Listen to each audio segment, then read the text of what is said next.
Mesdames, Messieurs, bienvenue. Le 10 octobre 2019, désormais sans conteste, l'une des dates inédites de l'histoire du Bénin démocratique. À cette date, pourra-t-on compter à la postérité, le pays devient paradoxalement le théâtre de deux grandes assises en vue de penser les plaies béantes occasionnées par une crise politique qui a mis à mal le vivre ensemble et la cohésion nationale. L'une initiée par le président en exercice, Patrice Talon, et l'autre sous la bannière du tout premier président démocratiquement élu, Nicéphore Soglo, et ne réunissant que les formations politiques personnelles non grata, peut-on dire, au dialogue initié par le régime au pouvoir. Mais quelle réponse à la tension sociale face à ce mélange, pour le moins hétéroclite, de sortie de crise? En attendant, mesdames, messieurs, la fin des travaux pour en avoir le cœur net, des éléments d'analyse sur l'issue probable du choix opéré de part et d'autre au cours de ce nouveau numéro de votre émission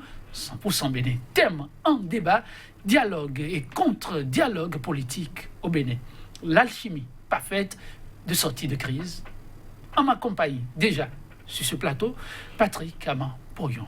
Il est coach en politique de développement et gestion de crise. Il partagera avec nous son expérience et son regard sur ce que le Bénin offre désormais à voir au monde entier. Patrick Aman-Poyon, bonjour. Bonjour. Merci pour la disponibilité. Merci.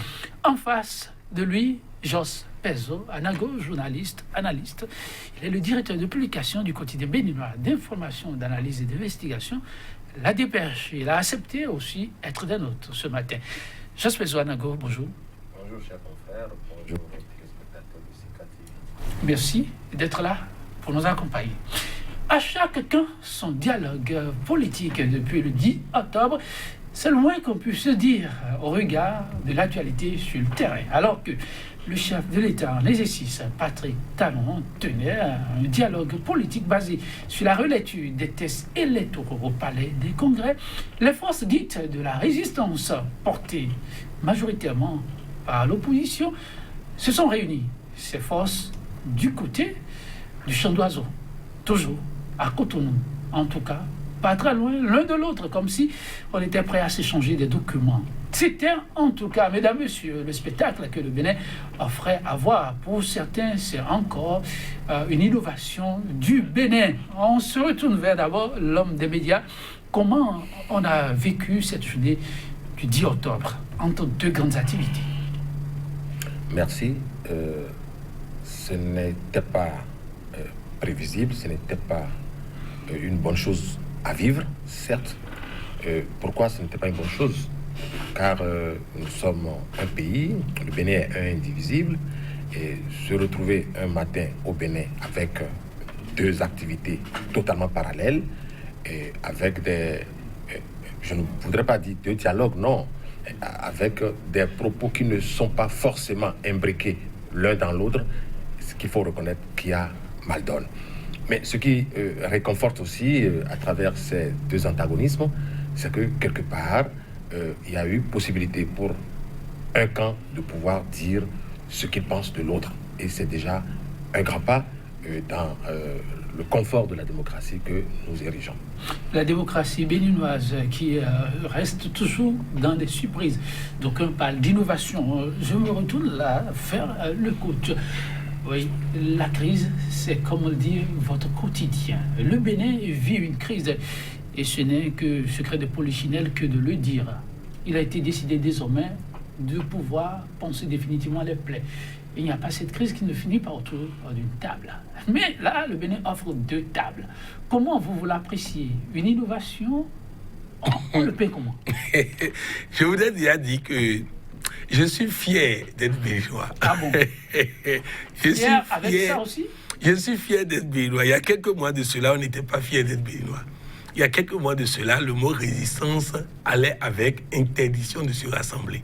Il y a quelques mois de cela, le mot résistance allait avec un cordon de sécurité pour empêcher les gens dans un domicile privé de pouvoir se rassembler.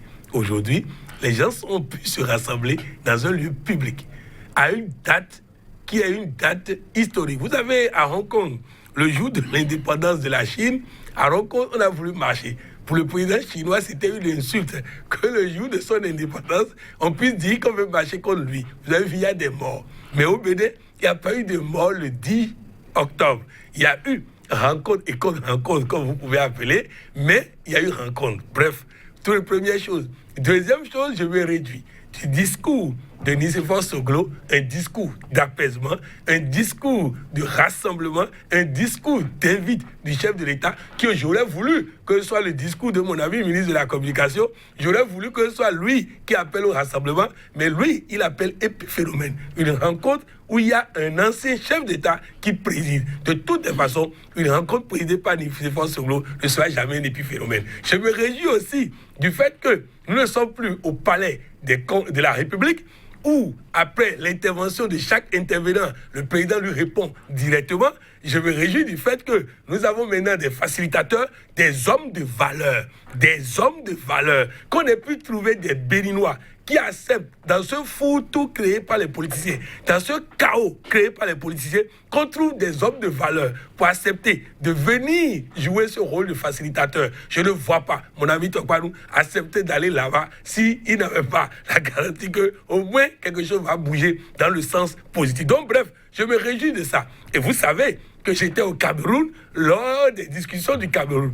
Et j'ai passé tout le temps à dire aux journalistes qui passaient tout le temps à dire il y a une partie qui est en prison, on veut discuter. J'ai dit, sachez une chose, les grandes choses ne vont pas se décider dans la salle. Les grandes choses se décident entre les grandes puissances et le chef de l'État. Donc, sachez une chose, de toutes les façons, quelque chose va bouger dans le sens de tout le monde au travers des dialogues que nous avons commencés au Bénin. En tout cas, c'est ce que beaucoup espèrent. Mais de la sueur froide, il y en a qui en ont eu avant l'ouverture des travaux de Pathé. Donc, surtout, cette rencontre annoncée par les forces de la résistance et qui devrait être présidée par Nicéphore Dieudonné Soglo. À raison, le ministre de la Communication disait, je reviens sur les propos, ce qui doit être considéré ce 10 octobre, c'est bien la rencontre initiée par le chef de l'État, c'était le dialogue politique. Côte Pognon a un peu dévancé les faits. Le ministre de la Communication faisait comprendre que ce qui allait se jouer au niveau du chant d'oiseaux, c'était un épiphénomène. La considération doit pouvoir être accordée à plutôt ce qui sortira du dialogue politique. Et comment vous avez suivi cette journée qui s'est écoulée, vous, homme de médias, plutôt en douce?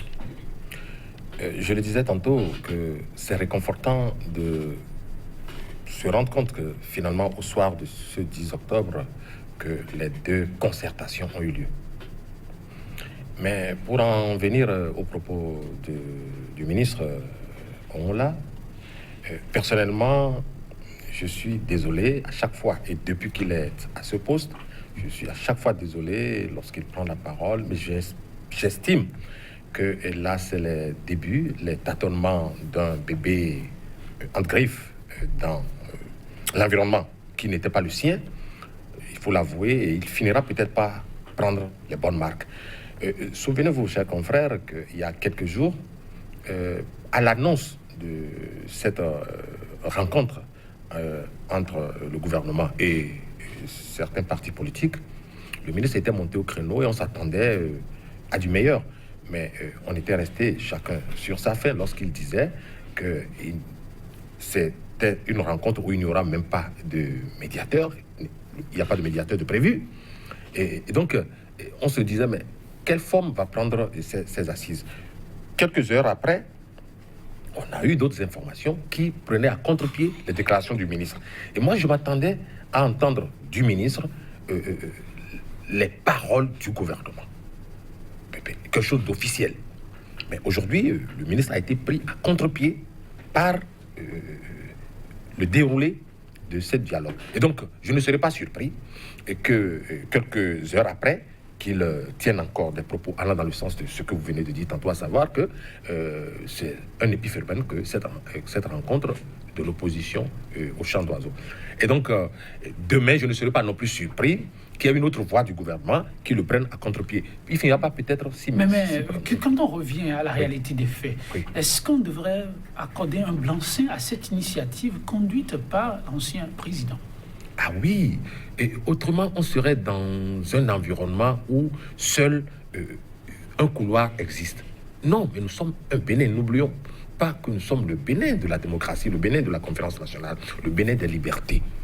Et donc, on a eu, et vous aviez dû vous en rendre compte, on a eu, pendant quelques moments, un flottement qui laissait à croire que ce n'était plus le Bénin qui était vanté, dont les mérites étaient racontés par Monts-et-Vaux. Et donc là, aujourd'hui, on se rend compte qu'on peut tenir, le chef de l'État peut tenir une rencontre ou organiser une rencontre dont certains citoyens ne seraient pas heureux ou contents, mais qu'ils peuvent aussi l'exprimer. Et là, comme l'a dit le coach tout à l'heure, c'est très heureux et je ne suis même pas surpris et que cela puisse se passer ainsi. Comment ça?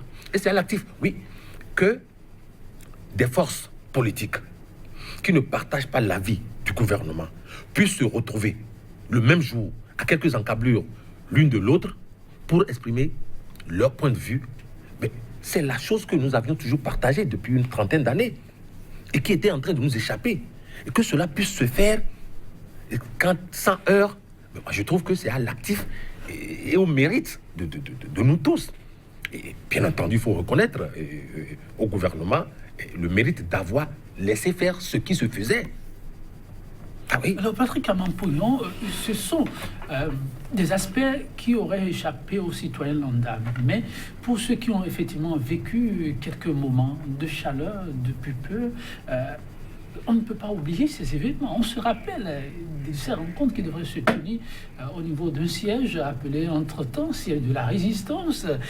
Précédemment Vidolé, pour ne pas le dire, c'était la croix et la bannière d'accéder au siège futile pour une simple déclaration.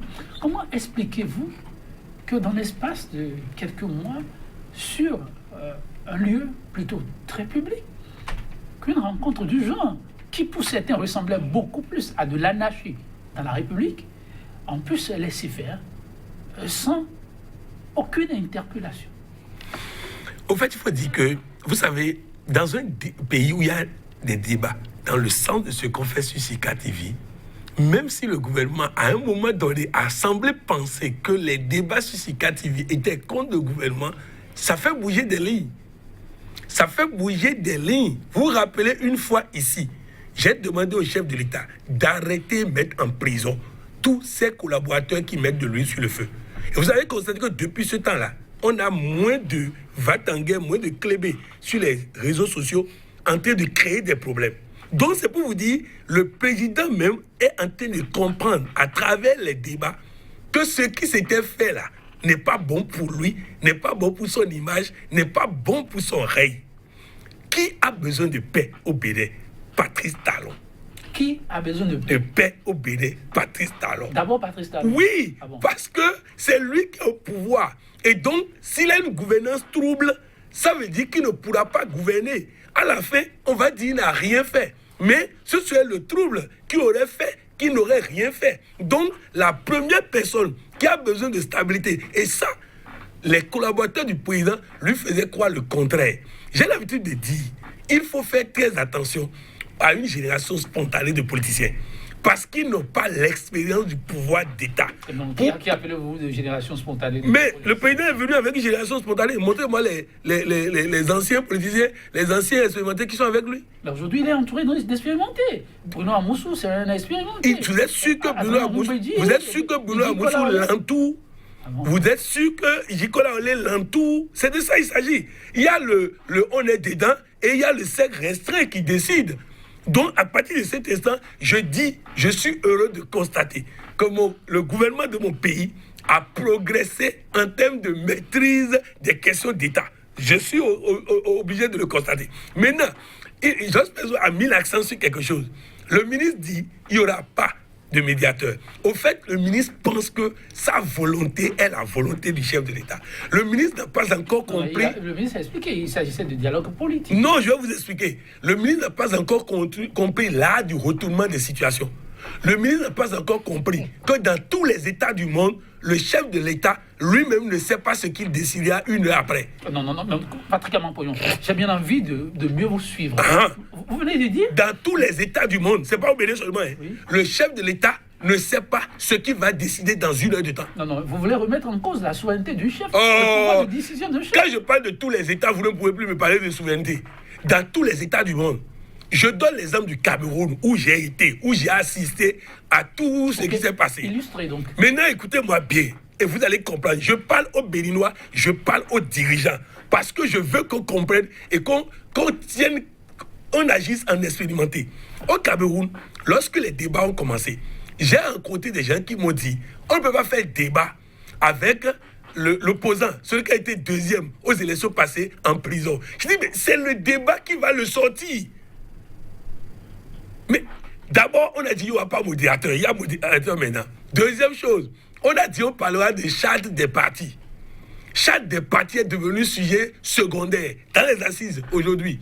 Parce que les modérateurs ont déjà dit, nous on ne veut pas venir parler de charte alors que l'opinion publique dit c'est pas charte notre problème. Donc mesure d'apaisement. La rubrique mesure d'apaisement va intégrer quoi? Ce qui sera décidé au niveau de champ d'oiseaux. C'est ça qui va être intégré dans la rubrique mesure d'apaisement. Donc quand le ministre dit épiphénomène, il n'a pas compris que ce qui se passe là-bas est écouté, suivi par qui? Le chef de l'État est en train de suivre de près. Et c'est pas lui. La communauté internationale est en train de... Je vais vous dire ceci. Et il a dit tout à l'heure, je vais le dire avec des mots très forts. L'opposition béninoise, je les ai critiqués tout le temps. Mais ils viennent de marquer un coup historique. Ah bon? Un coup historique. En quoi faisant? En faisant cette manifestation le même jour. 2. En mettant Nicéphore Soglo, une voix qui porte plus que tous ceux qui parlent de l'autre côté. Nicéphore Soglo n'a pas rang d'un ministre de la communication. Donc, lorsque Nicéphore Soglo parle, on ne peut pas demander au ministre de la communication de lui répondre. C'est une erreur stratégique. Chez les Américains, il y a 3 auxiliaires.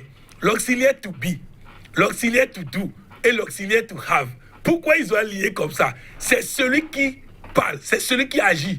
Il faut voir d'abord to be, qui est en train de parler. Celui qui parle, c'est Nicéphore Soglo. Celui qui parle, le premier président du renouveau démocratique. Le président qui parle, c'est un intellectuel de haut rang. Celui qui parle, c'est l'ami de tel chef d'État, l'ami de ceci, l'ami de cela. À partir de cet instant, on ne peut pas demander au ministre de la Communication de répondre à lui. Ça veut dire quoi? C'est le chef de l'État qui, dans son discours d'ouverture, devait répondre à Nicéphore Soglo pour que sa voix porte. Vous allez voir, aujourd'hui, dans les analyses, le traitement de l'information sur le Bénin, le discours de Patrice Talon n'est pas traité. Parce que le discours de Patrice Talon n'a pas répondu à Nicéphore Soglo. Nicéphore Soglo a parlé plus fort. Patrice Talon ne lui a pas répondu. Donc, aucune chaîne internationale ne traite le discours d'ouverture du chef de l'État. Donc, bref, c'est pour vous dire, en réalité, sachez une chose. Je ne vais pas, je n'insulte même pas, je ne diminue même pas la valeur des modérateurs en vous disant même que même au palais des congrès, ce n'est pas là-bas que les résolutions seront prises.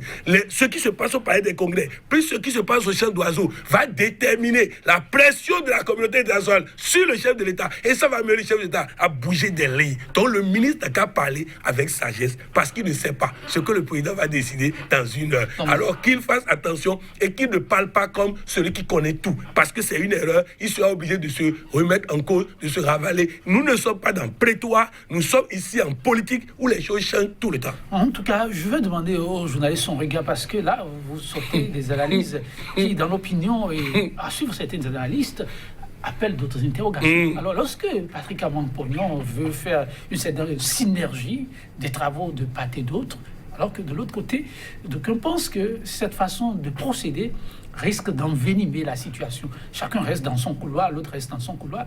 Pensez-vous que ça peut conduire plutôt à une conjugaison de conclusions? Oui, d'une manière tout à fait, parce que, voyez-vous, quelque part, la rencontre du champ d'oiseaux, la rencontre organisée par l'ancien chef d'État, Nicéphore Soglo, était, à mon sens, une aubaine pour le chef de l'État. Une aubaine? Oui, tout à fait, une aubaine. Et il pourra, s'il sait manager, en profiter largement. C'est-à-dire l'user et même en abuser aux yeux de l'opinion internationale. D'abord, de l'opinion nationale. Et vous voyez déjà, moi, mon avis, j'ai dit, c'était une très bonne chose d'avoir laissé faire. Et donc, il y a d'autres Béninois qui diront la même chose. Il y a ceux qui ne maîtrisent pas la géopolitique, un certain nombre d'informations, qui peuvent dire « Non, mais ça ne doit pas se faire ». Mais là, Nicéphore Soglo, comme il a dit le coach Poyon, n'est pas un petit quelqu'un, pour parler de façon il est garçon. il a la maîtrise d'un certain nombre d'informations. Et il se faut que ne se serait pas retrouvé avec ses pairs, enfin, ses amis politiques, sur un coup de tête. Tout ça a été mijoté, pensé, concerté au-delà de nos frontières. Oui, tout à fait. Ce que nous vivons depuis quelques mois n'est pas en vase clos. Et puis, voyez-vous, moi, j'ai soupçonné le chef de l'État de ne même plus être trop intéressé au dialogue. Parce que ça, on a fait au moins 5 mois pratiquement. Mais il a été pris en sandwich, le chef de l'État, et je ne voudrais pas être à sa place depuis des mois. Et donc, le coach, pourrions parler de pression, mais c'est au-delà de pression. Et quelqu'un a fait une analyse la fois passée sur la crise entre le Bénin et le Nigeria. Et je l'ai dit ici sur ce plateau, que nous ne vivons pas, les Camerounais ne vivent pas la même crise que nous. Pourtant, nous sommes en frontière avec le Nigeria. Et le Niger même ne vit pas la même crise. Mais pourquoi il y a cette accentuation entre le Bénin, qui était de meilleurs voisins? Et donc, il faut aller chercher un peu cette crise pré- et post-électorale dans le durcissement des relations aussi entre le Nigeria et le Bénin. Donc, c'est dire que ce qui s'est passé au Champ d'Oiseaux est une aubaine pour le chef de l'État. Le chef de l'État devrait pouvoir en profiter. Et d'ailleurs, aujourd'hui, il peut même, sur un coup de téléphone, dire à son homologue ivoirien ou je ne sais qui, vous voyez, chez nous, ça marche. Je ne voudrais pas citer de nom pour dire ceci. Il y a quelques jours, Coach Boyon, vous avez dû voir passer cette vidéo d'un ministre d'un État voisin, sans citer le Bénin, sans citer le Bénin, sans prendre au Bénin. Et là, ça faisait mal au cœur. Et je suis sûr, je serais à la place du chef d'État, que je ne serais pas heureux. Je ne voudrais pas citer mot pour mot ce qu'il a dit, ce ministre, mais il disait que ici, nous ne sommes pas cet État où le droit de grève est réduit à 10 jours l'an. Nous ne sommes pas cet État où on embastit un ancien chef d'État. Bref, on se retrouve dedans. Bien qu'il n'ait cité de Dire que les projecteurs sont sur le Bénin. Tout à fait. L'assise au niveau du palais des congrès, la salle bleue, c'est pour officiellement apprécier les tests qui ont conduit le Bénin là où il est aujourd'hui. De l'autre côté, au niveau du Champ d'Oiseaux, il était question d'apprécier les fondamentaux qui ont fait que le Bénin est là. Et là, on dit qu'il faut dissoudre une assemblée qui est plutôt dans le sang. Ici, on parle plutôt voir les tests qui ont conduit là. Vous ne trouvez pas qu'il y a plutôt de l'ambivalence? Non, pas du tout. C'est-à-dire qu'il faut concéder à ceux qui ne veulent pas entendre parler d'élections mal fagotées et mal organisées. Il faut le leur concéder parce qu'il y a aussi l'amour propre. Il ne faut pas fouetter un peu trop de susceptibilité. Permettez aussi à ceux qui disent qu'il faut reprendre les élections. D'ailleurs, si vous aviez écouté le discours de ces personnes qui étaient si décriées, parce que Enya débloqué des FCBE, je veux parler des sœurs Yahou et Ongbe, vous aviez écouté le discours ou les propos de Yahou à l'entame des travaux. C'était pratiquement les préalables du Champ d'Oiseaux. Il a dit qu'il faut libérer les prisonniers, il faut relaxer les exilés. Alors, et Mbedi, qui dans son mémorandum, a demandé à ce que les élections soient reprises d'une manière ou d'une autre. Donc, autant de choses que nous avions entendues au Champ d'Oiseaux. Alors, il n'y a pas d'ambivalence. Ça marche, l'un s'imbrique dans l'autre. Sauf que ceux qui sont au Palais des Congrès n'avaient pas pour vocation de dire que tout allait mal. Ceux qui ont convoqué la rencontre n'avaient pas vocation. D'autres peuvent le dire, mais ils sont obligés de l'intégrer. La majorité des Béninois savent que ça ne va pas. On est en crise. Mais ce n'est pas de la vocation du chef de l'État de dire nous sommes en crise. Mais à mots voilés, écoutez son discours, vous allez vous rendre compte qu'il a dit que ça ne va pas. Patrick Amampognon, les tests qu'on invite cette assistance à essayer de toiletter pour en extirper tous ceux qui auraient contribué à la crise, serait-ce donc juste des prétextes pour aller plus loin? Non, ce n'était pas des prétextes. C'était l'intention du chef de l'État. C'était un dialogue sans modérateur. C'était un dialogue sur la charte des partis. Et après l'annonce de ça, il y a eu encore des pressions à l'intérieur comme à l'extérieur qui ont fait bouger les lignes. Vous savez, ça ne diminue pas le chef de l'État d'un pays de reconnaître qu'il y a des pressions. Parce que s'il n'y a pas de pression, ça veut dire que le pays n'a pas d'intérêt. Donc si le pays a d'intérêt, c'est normal. Regardez en Turquie, On sait que la Turquie, c'est un grand pays, mais il a énormément de pression en ce moment pour la guerre qu'il a commencé. Trump, le président américain, a énormément de pression maintenant pour avoir osé retirer que 50 soldats. Donc, vous savez, ce n'est pas diminuer un chef d'État de le reconnaître. Parce que le Bénin est un pays qui intéresse et les ressortissants et les membres de la communauté ouest-africaine et la communauté internationale. C'est un exemple, c'est un laboratoire. Et ce qui s'est fait le 10 janvier va faire date dans l'histoire de l'Afrique. Ça va faire date parce que dans un pays qui, il y a quelques mois, a vécu ce que nous avons vécu, il a été permis que l'opposition se retrouve quelque part et parle. Vous avez vu, l'opposition aussi a travaillé en rang discipliné. On n'a pas laissé tout le monde bavarder. Ça veut dire que dans les deux camps, on s'est amélioré. On a appris à travailler. On a appris à analyser le contexte et tout ça. Maintenant, c'est vrai, il y a encore des nouveaux venus dans chaque camp qui n'ont pas encore compris l'expérience que les anciens ont compris. Il faut prendre le temps de comprendre. Mais il faut éviter, dans ce pays désormais, d'être celui qui insulte les autres, agresse les autres. Il y a du respect pour des tabous. Le chef de l'État, l'ancien chef d'État, Patrice Talon sera un jour ancien chef d'État du Bénin. Si un de ses collaborateurs ne respecte pas les anciens chefs d'État, il doit le rappeler à l'ordre. Parce qu'il est en train de créer le tombeau pour qu'on puisse lui manquer de respect après. Donc, par rapport à ça, c'est ça. Mais je voudrais dire quelque chose. Je ne sais pas si le sujet va aller là-bas, mais je voudrais dire aux Béninois, il faut cesser de prendre pour traite tous ceux qui travaillent à ce qu'on sorte de là. Dorothée Sosa ne sera jamais traite au Bénin. Tokpanou ne sera jamais traite au Bénin. Théophile Yahou ne sera jamais traite au Bénin. Donc ceux qui sont au palais des congrès ne sont pas des traites. Non. Ils sont là-bas et comme il a dit, ils relaient ce qui se passe au champ d'oiseaux. Donc il faut qu'on cesse de penser que dès qu'on s'assoit avec le gouvernement, on est traite. Dès qu'on s'assoit avec ceci, non, c'est pas comme ça. Parce que nous ne pouvons pas ne pas dialoguer et sortir de là. Maintenant, dire qu'au sortir du palais des congrès, on va décider de reprendre les élections, je ne vois pas les modérateurs avoir le courage de sortir de ce dialogue-là, premier dialogue-là, ou séparé-là, pour venir avec ça. Mais par contre, il y aura des mesures d'apaisement qui vont permettre qu'il y ait des assises bis. Et c'est pourquoi Nicéphore Soglo, en expérimenté qu'il est, a dit c'est un premier pas dans la bonne direction. Parce que si le chef d'État aussi concède tout de suite, alors que les autres ne sont pas encore au dialogue, quand ils vont venir, on va leur donner quoi? Donc, aujourd'hui, il s'agit de concéder des mesures d'apaisement. Après les mesures d'apaisement, on va se réunir tous ensemble. Les mesures d'apaisement, c'est quoi? C'est débloquer les récépissés des gens. Les mesures d'apaisement, c'est quoi? C'est permettre à ceux qui sont à l'extérieur de rentrer au pays, même si ce n'est pas grâce présidentielle. Parce que grâce présidentielle ne leur permet pas encore d'être candidat aux élections. Or, c'est les élections qui posent problème. Donc, accordons-leur la grâce pour venir et on va discuter de est-ce qu'ils peuvent être candidats. Donc, c'est pour dire que véritablement, vous voyez, au Sénégal, on a des cas et ne différenciez pas. Ne pensez pas que c'est des cas différents. C'est la communauté internationale qui est à l'œuvre. Les gens ont l'habitude de dire la CEDEAO ne sert à rien, l'Union africaine ne sert à rien. Non, ils servent à quelque chose. La preuve, nous sommes au Bénin en train d'avoir un dialogue sans qu'il y ait affrontement, sans qu'il y ait violence. La communauté internationale doit faire son travail. Donc bref, je voudrais dire, et je voudrais aussi dire que le cas béninois va faire cas d'école. Parce que les Nations Unies n'ont jamais résolu une crise. Et comme on a tellement dit ça, ils ont préféré laisser les Béninois au premier rang. Dorothée Sosa, et Tokpanou et autres.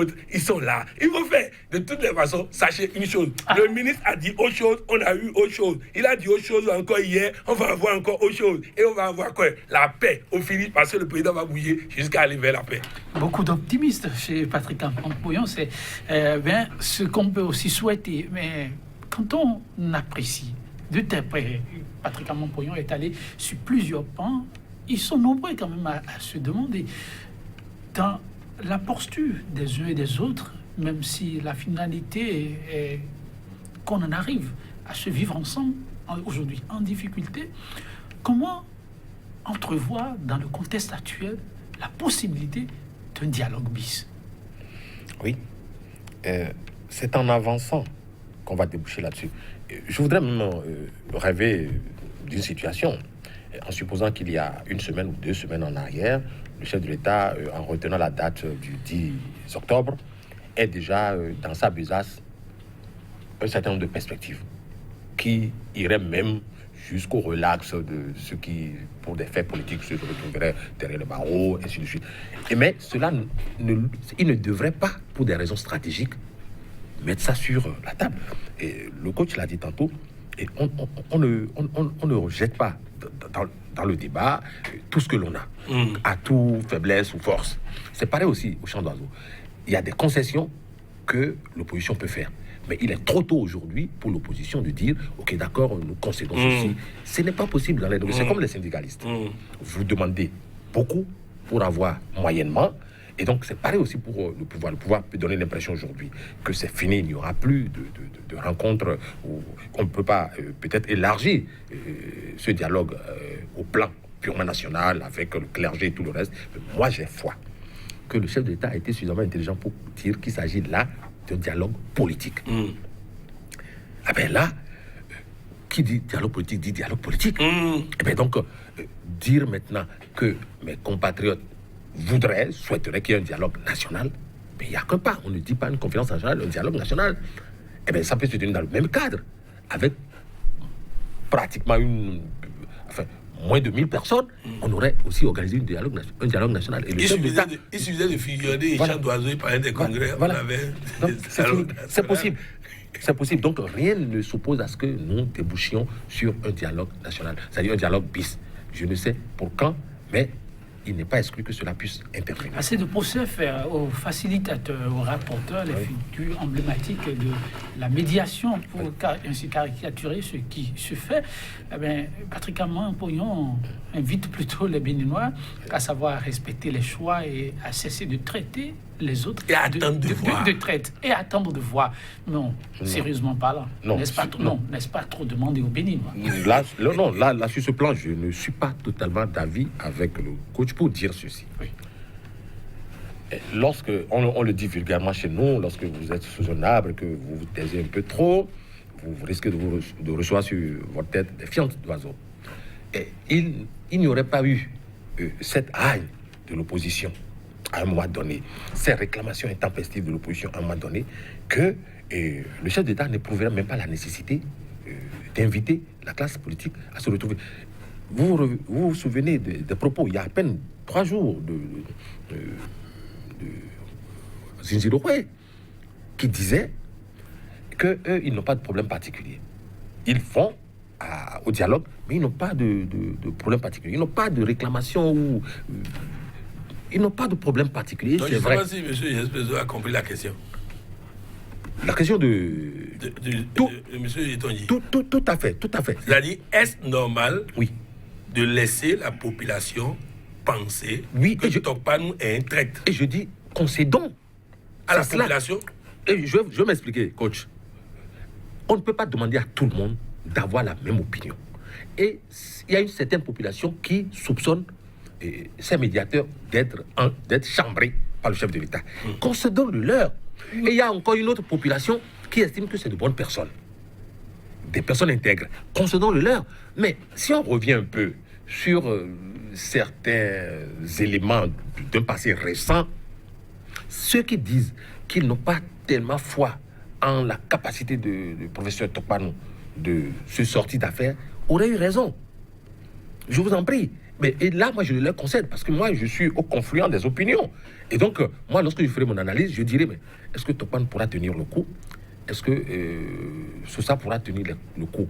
Parce que je mettrai ce bémol dans mes analyses pour pouvoir être agréablement surpris que de fonder tous mes espoirs sur... Ce sont des humains qui ont leurs faiblesses et leurs forces.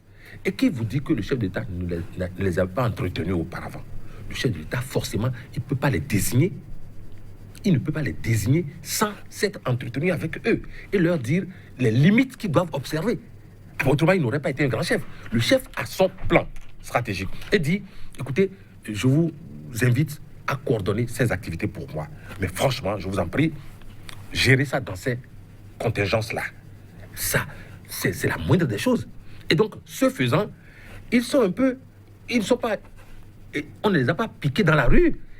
Ils ont été désignés par le chef d'État. Et là, le coach doit reconnaître aussi que le chef d'État a dit les 2 autres rapporteurs ou autres seront dégagés au sein des congressistes. Enfin, si j'ose ainsi dire.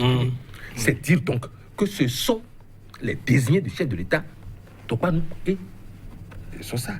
Il faut le reconnaître aussi. Et donc, laisser l'opinion une certaine opinion, ne pas être totalement d'avis que ce soit des gens pour le moment au-dessus de tout soupçon. Et laisser aussi l'autre opinion qui les féliciter. Et nous allons faire la synthèse. Oui, on va tirer les conclusions par la suite. Lorsqu'on prend ce paramètre et on évolue un peu pour l'issue de cette rencontre, où certaines opinions voudraient que, à la fin, que l'on puisse se serrer les mains, tous les fils du pays. Tout à fait.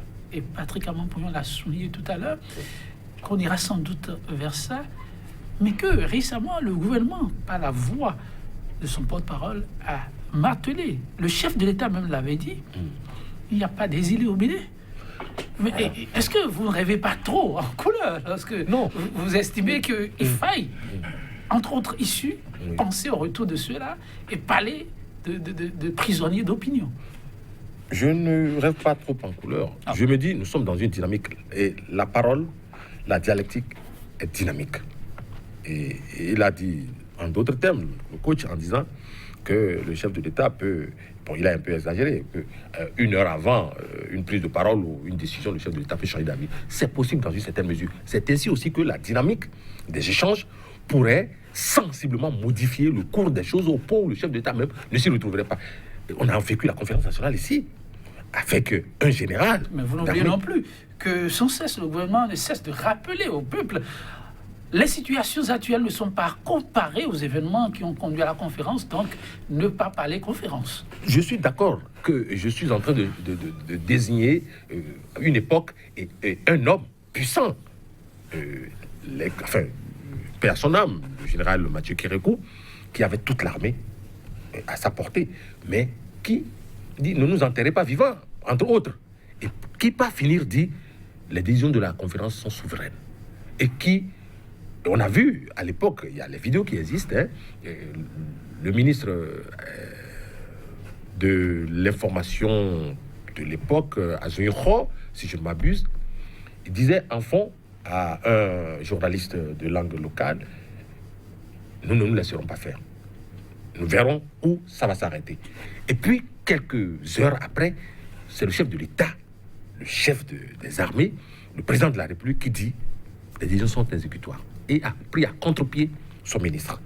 Ce chef d'État qui disait aussi ne nous demandez pas de démissionner. Mais pourtant, en quelques mots, on peut dire que finalement, c'est une démission qui s'est agie parce qu'il y a eu juste une année de transition. Alors, et je ne vais pas dans ce sens, mais lorsque je regarde ce qui se passe ici chez nous, le gouvernement a beau rappeler qu'il s'agit juste d'un dialogue politique, purement politique, et qu'on doit juste apprécier les tests, mais je ne serai pas surpris non plus que d'ici à samedi ou les autres jours à venir, que tout est totalement changé au point où on se retrouve à aller dans le sens des uns et des autres. Patrick Amanpoyon, le Bénin est-il en train de voir enfin le bout du tunnel d'une crise qui, pour le citoyen lambda, devient une crise de trop? Non, si on fait croire qu'on est déjà au bout, c'est rêver. On n'est pas au bout. Il reste encore du chemin. Mais on va changer de cap. Au lieu d'être sur l'orientation problème, on va prendre la route solution. Et pourquoi? Première chose, je voudrais dire que si j'écoute M. Jos Benzo, c'est que quand la population décide de se suicider à cause de la crise, on doit respecter son point de vue. On doit l'encourager à le faire. Donc, c'est-à-dire que si la population se trompe, nous, on doit dire, nous respectons leur erreur. Non, non et non. Je voulais rappeler des faits. Lorsque Nelson Mandela a décidé de discuter avec le gouvernement, c'est les membres du parti ANC qui l'ont traité de tous les noms, mais qui après ont regretté. Je ne voudrais pas qu'on regrette demain. Je voudrais mon rôle d'éducateur. Je voudrais que les gens sachent quelque chose. Lorsqu'un homme parle, vous devez suivre le cheminement mental qu'il utilise pour parler. Vous devez suivre les mots qu'il utilise. Vous devez suivre les gestes qu'il fait. Si vous alliez les trois, vous savez si vous pouvez faire confiance à quelqu'un ou pas. Non, c'est-à-dire, cette tendance à trouver que tout le monde est traître du jour au lendemain, que parce que quelqu'un est allé au baptême de l'enfant d'un ministre, il est devenu traître. Ça là, nous devons éduquer le peuple et amener le peuple à ne pas faire cette erreur. Je vais vous donner des faits. 1. Le ministre dit, il n'y aura pas de modérateur. Il y a modérateur. Ça veut dire que le professeur Dorothée Sosa et le professeur Topal ont commencé déjà par travailler. 2. On dit on ne discutera que de chaque des partis. Il y a déjà changement de l'ordre du jour. Ils ont commencé par montrer leur bonne foi déjà. 3. Vous savez que d'habitude, ce débat se fait à la présidence avec les caméras.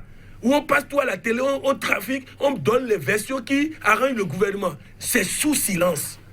Ça, c'est déjà à l'actif du professeur Dorothée Sosa et du professeur Tokpanou. Si nous ne pouvons pas reconnaître ça, c'est que nous-mêmes, nous créons la crise.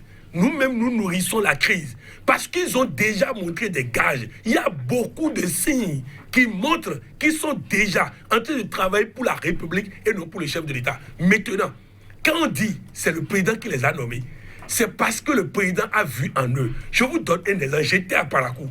J'étais allé faire une formation pour l'Association béninoise des droits constitutionnels sur justement les stratégies politiques.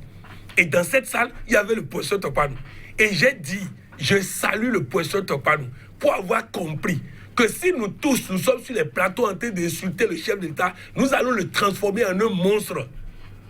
Il faut que nous puissions aider le chef d'État à comprendre que le sens dans lequel il va n'est pas bon pour lui. Et donc, il y a au moins des gens dans ce pays qui ne sont pas tout pour et qui ne sont pas tout contre. Donc, à partir de cet instant, ceux-là ne doivent pas être traités comme des traîtres. Parce qu'ils sont... Et on a vu le professeur Théophile Yaou, le ministre Théophile Yaou, il a parlé. Le Georges Pessoa a dit tout à l'heure, il a relayé ce qui se passe au champ d'oiseaux. Est-ce que traite va là-bas pour relayer ce qui se passe au champ d'oiseaux? Non. Maintenant, quel est le rôle des modérateurs? Parce que, vous avez vu, le professeur Dorothée Sosa vous a dit les règles du jeu pour vous montrer la difficulté qu'il a déjà à faire bouger les lignes, afin que vous l'aidez à faire bouger les lignes à l'intérieur. Mais au lieu de l'aider, on va les traiter de traîtres, on va dire on encourage les gens. Non, retenez, il dit quoi? Il dit les problèmes seront posés et le débat majoritaire. Or, le débat majoritaire n'arrange pas, puisqu'il y a plus de partis de la mouvance que le parti de l'opposition. Donc, le débat majoritaire n'arrange pas. Ça veut dire quoi? Lui vous a donné cette information afin qu'à travers votre pression, vous faites bouger encore les lignes pour qu'à l'intérieur, ce ne soit pas seulement le débat majoritaire qui prime sur les choses. Mais là encore, si on les s'acharne sur eux, ils seront affaiblis devant le chef de l'État. La force du professeur Dorothée Sosa, la force du professeur Tokpanou, c'est d'arriver à rassurer le président qu'ils ne sont pas contre lui, qu'ils veulent que le pays s'en sorte, mais qu'ils ne sont pas contre lui. Et ça, ils ont un mérite que je salue. Et je dis, il faut des gens comme ça pour sauver l'honneur du Bénin. Parce que même si on amène le secrétaire général des Nations Unies, il ne sera jamais neutre. Le secrétaire général des Nations Unies ne sera jamais neutre. Et regardez les deux. Le professeur Tokpanou est très proche de l'opposition. Le professeur Dorothée Sosa est très proche de la mouvance. C'est un équilibre subtil dans les choses. Donc bref, moi je dis, je ne suis pas d'accord que ceux qui contribuent à sous-sortir de là soient traités de traîtres. Maintenant, c'est mon point de vue et je le dis. Et comme beaucoup de Béninois m'écoutent, ils vont comprendre qu'en réalité, ne doivent pas traiter de traîtres ceux qui ne sont pas des vatanguers. Parce que ceux qui sont des vatanguers et qui sont tout le temps, tout ce que le gouvernement fait est mauvais, tout ce que le gouvernement fait est mauvais, c'est pas une école de politique, c'est pas une école de stratégie. Donc bref, je dis, il faut qu'on tienne compte de ça. Alors, la grosse interrogation qui nous réunit ce matin, c'est bien là, dialogue et contre-dialogue, l'alchimie parfaite de sortie de crise. Lorsque vous devez vous résumer, qu'êtes-vous tenté vous-même de dire? Je voudrais dire que à l'intérieur du palais, le Congrès, que se dégage, au-delà de tout, un unanimisme par rapport aux besoins et à la quête de paix et de stabilité pour le pays. Que la mouvance grandement majoritaire et l'opposition qui y est représentée puisse avoir l'esprit que le pays a besoin de paix et de stabilité. Et lorsqu'on a besoin de paix et de stabilité, on ne procure pas les conditions d'instabilité ou de guerre.